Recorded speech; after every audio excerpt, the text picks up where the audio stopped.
Mizo Hranghlui zai Intihsiak na kimte fistel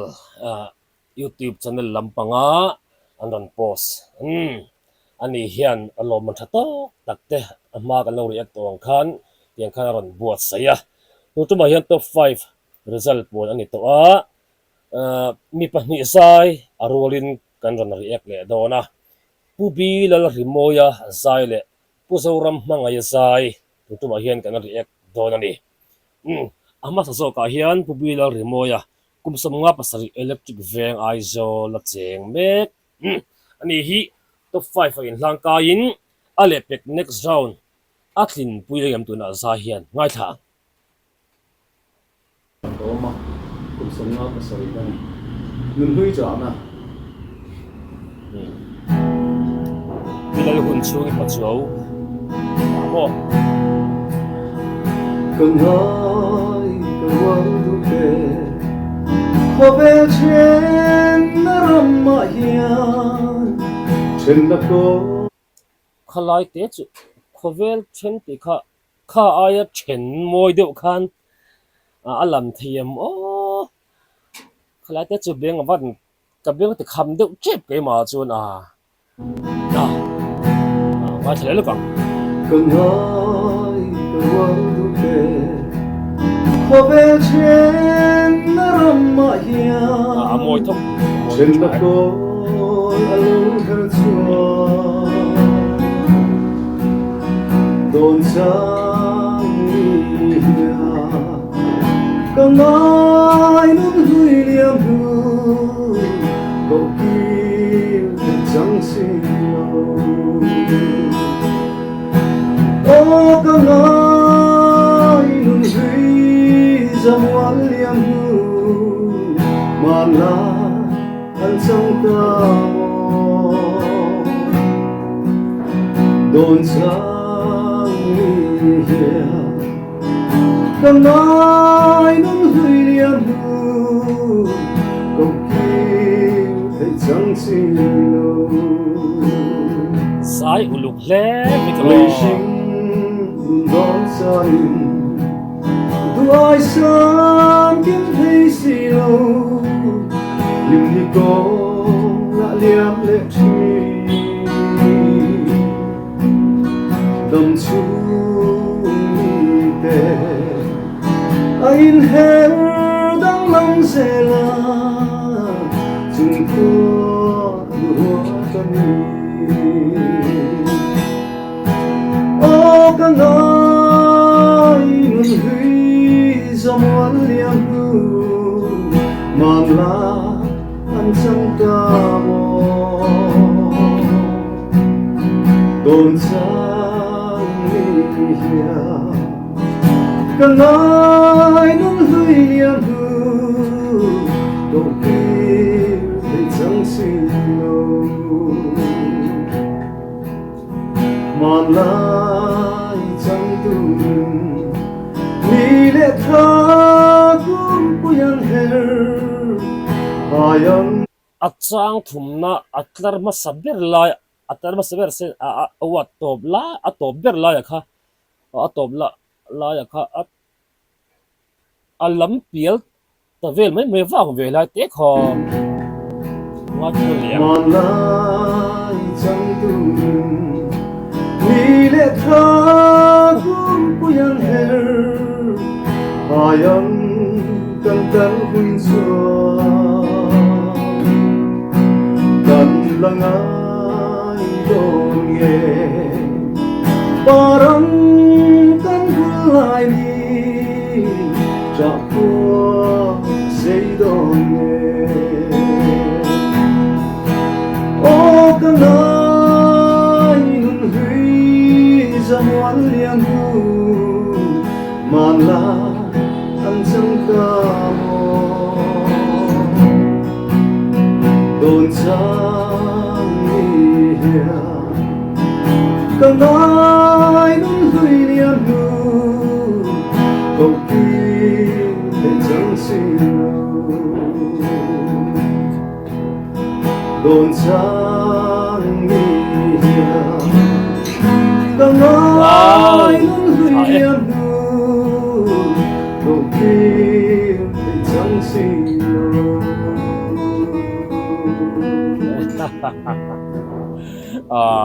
ตลก atop na lai te chu guitarist mo a musician ran kheu nal le ending lai chu i LALRIMAWIA azai thiam khop mai mi pa pui tling rual to a kum som nga chuang toina thei to chu an zai ton mai chu mo angai nom dani adang rio mai ni angani mi hi afan mi hi atne engemo hi hian atne dan hi adang de ori mi khen ke ria azai thiam khop mai ma ro chu du thona engemo han se ve ta zok tai la akum lama poi kum samunga pasari ani to a engemo han thuk fan rai ang te ka chu antana harasa to don de ka hreng na chung khan ka du a chon tlem chunin a then la chon asa chum bung ma de ma asa zui ral ma de ma in kan hre dewa khala te kan lo ui ve de hleka tlema mu than siam turin a hla ina min phuar vong le azwal tur khan ngeni khan min phuar min mer na lo min mer na lo tir deuh ni te khan kan hre ke ma bi ka ro wa chuan eng po ni sela pubi LALRIMAWIA zai thiam zai ta khop moya chuan ani lo hi ZORAMHMANGAIHA pu ZORAMHMANGAIHA sai kan nga thla ve le thunga enge an ve don an ba ni thla du zong kha non sa don ani ngai thla ve le nga la peng khuwa kan ia kum som ma pakhat kan ia odi ma pui ti ra kan sa nge katong ta che odi ma pui bi wala sam bro mul peng khuwa kan ia kum atiar lai te ra sakha ran be ola sam lu tu ko mo deu te thu ta kai ni ring phon re re le ne was zai chak to mel kho pa mo ma pakhat kan ia odi ma pui ti ra kan sa nge katong ta che odi ma pui lom song akim nge di ma pui om lai lo chuan min khen lo se run lên sai rel so kang o in khen to long o di mam pui run lên sai rel so kang o khen to long o di mang quy run ren sai rel sok ang o azai kha tungeni kha tan gospel singer pu lalaram chana zai po kha ang de ulek lekin ka shengeni nar to khati ang de ulek lek ri lo chuak chitlang o kan ti donam ni khati ri lo chuak lek de tin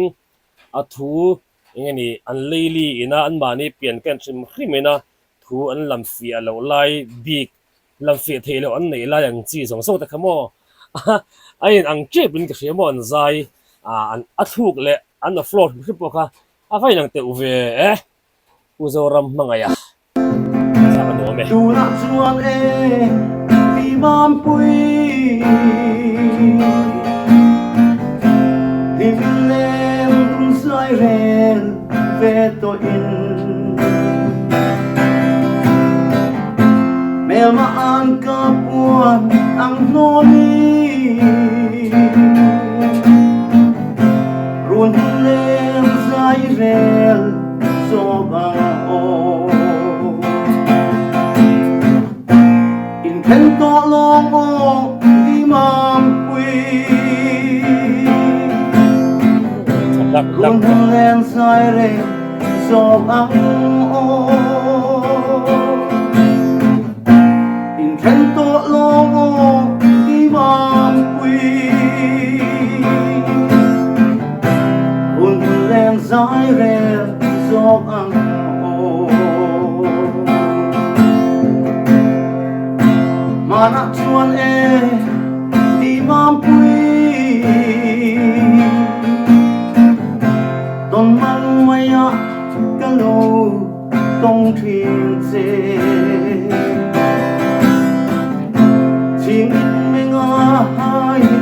thằng ý đuôi thi căng lẽ thì nắng vàng ý còn mong mai rong anh đi xì lâu thì nghịch phải mai po đi xì lâu còn mong mai rong anh đi xì lâu isyak ruang buat ang kapom ta isyak ruang buat ang kapom ta nalve kalome ZORAMHMANGAIHA za tiam lar le betro her moya engeni thifim han ron tho heu sela tin buk noya te gitar han per selama bula han thuila thing bul ngengin han mi than sing dirila avaduam don lei ka pui zai na hi chu kum upalam panghian an van lo thiam tak an lung len chin na kha an reng boka maro chu kha ne music instrument dang pakhat matel lo ani boka a bit and bar lampang kha chu nge fu to ko chu atam maya khalam te ka chu tin nge an endik dani ka hra chi alawa mar chu a chuak rim chu han se tur chu awa ang reng khop betro amma ro chuan a ron chuak thap nal par khop maya anni pani bi ka khanin ZORAMHMANGAIHA le puri moi abi ka khanin enge in ngai dan ke mai a chuanin thlang don ta ang ni ta ila ZORAMHMANGAIHA hi an te chuanin ke ma hian thu chu a sei ring zo kem chu ka ti deu an zai thiam ve an thiam dan ain ang nia lo le ngala ZORAMHMANGAIHA a zai thiame next round na hianin a zai mule nge bo be sei ila chuan enge nang i hmu ve dan comment lama khan lo ta lang ve le don nia